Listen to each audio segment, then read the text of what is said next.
Okay, today I'm going to make some hazelnut nut butter, and I got the Bob's Red Mill hazelnuts, and this is 3 cups worth on a baking sheet.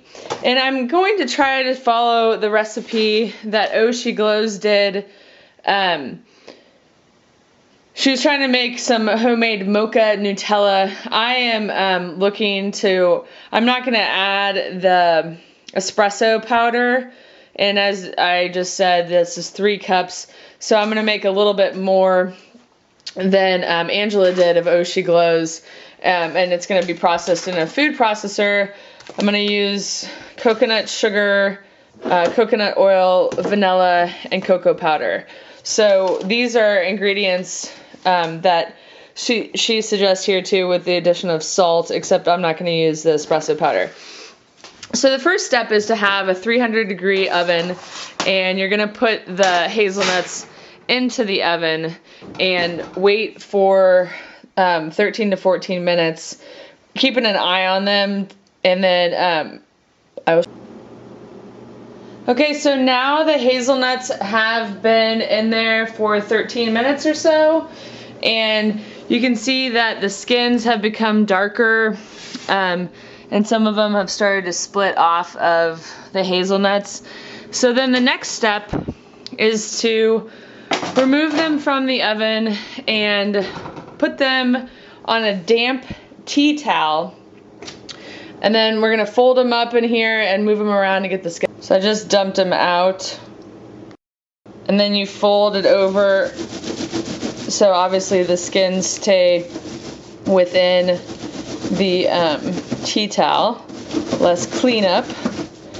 Rub them around, and obviously I think that I don't really know what the reason is for the dampness, other than maybe it attracts the dry skins, and also the nuts are hot from the oven, so comes out a little, or it's easier for them to handle.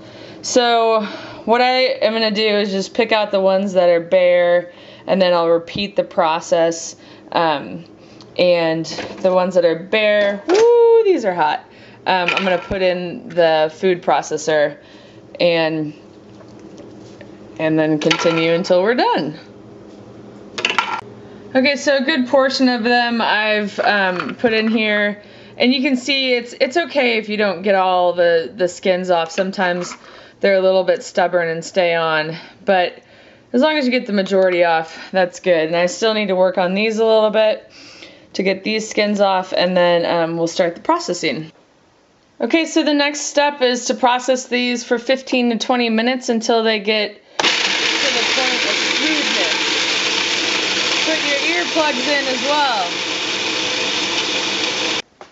Okay, so these have only been processing for a minute, and what you want to do is scrape down the sides of the food processor every minute or couple minutes. So you will scrape that down just to keep it all consistent. There we go.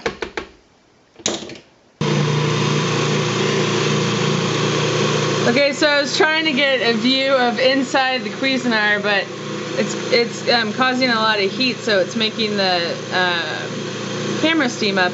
Anyway, you can see how it gets stuck on the sides, so that's why you gotta stop it every now and again and scrape down the sides. And I can't open that with one hand. So you can see how that bottom there is starting to look a little more like nut butter. And so we've got to keep scraping this down so that the rest of it starts looking like nut butter. As you get closer to being finished, you know, the nut butter is going to have more of this kind of a texture to it. So we still have a ways to go.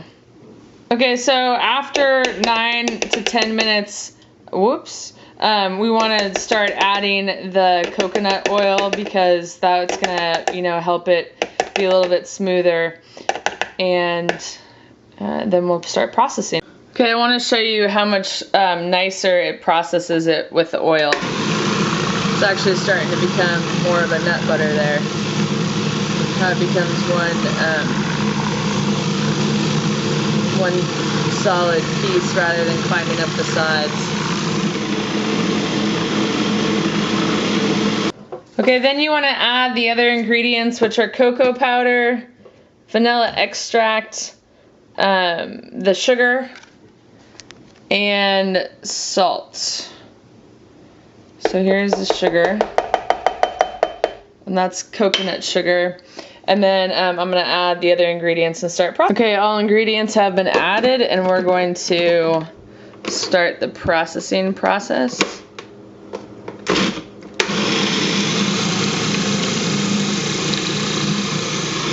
Look how dark it's getting from that cocoa powder. We might need to add a little bit more oil because it's kind of dry looking. So I'm going to add, and that's going to depend on, you know, the hazelnuts and all that kind of stuff. So you can always add oil to keep it going. Okay, so it's almost done. You can tell that it's a little bit moist looking. And that's from the oil and the heat of processing the nuts, and obviously also from the heat of the nuts after being in the oven. I ended up adding a quite good amount of coconut oil, and I had to get another one out because I used the one up that I had. I like to order a lot of stuff from Vitacost.com. That's Vitacost right there. They have a lot of products that you need, and it's free to ship to your door. I think it's $49 or more as of August 2013 that they'll ship for free. So that works out great. And I live in Kansas City, and I don't live near a Whole Foods. We have Whole Foods here, but I just don't live near them, and I'd rather not make the trek out when I can plan ahead, get a cheaper price, and have it delivered to my door. There's not much better than that, right? So once this is done processing, I'm going to put it in an airtight container and put it in the fridge, and then just eat it whenever I feel like it. I'm kind of looking for something to have before I go for a walk, like a little pick-me-up, sometimes something in the evening when I'm having kind of a sweet tooth craving. And I think this will do it. So this is kind of like a healthy version of Nutella, if you will. If you have any questions, please don't hesitate to ask. I'm using a 7-quart Cuisinart food processor. I'll include a link to where you can grab one of those on Amazon in the description of this video. And I think that's it. I'm going to process it for a bit longer because I want it a little bit more smooth, but it's nearly there.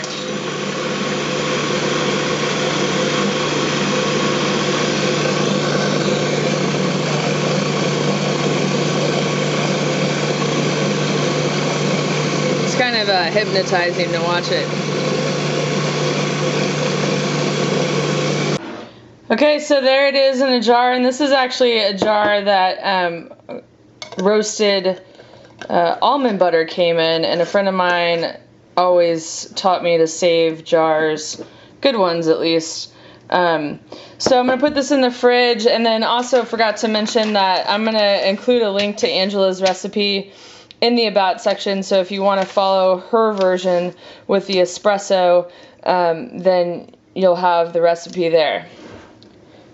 Thanks so much for watching. If you like this video, please give it a thumbs up. It helps our channel grow and bring you more videos like this one, more cooking tips and tricks and recipes from great food bloggers like Angela of ohsheglows.com.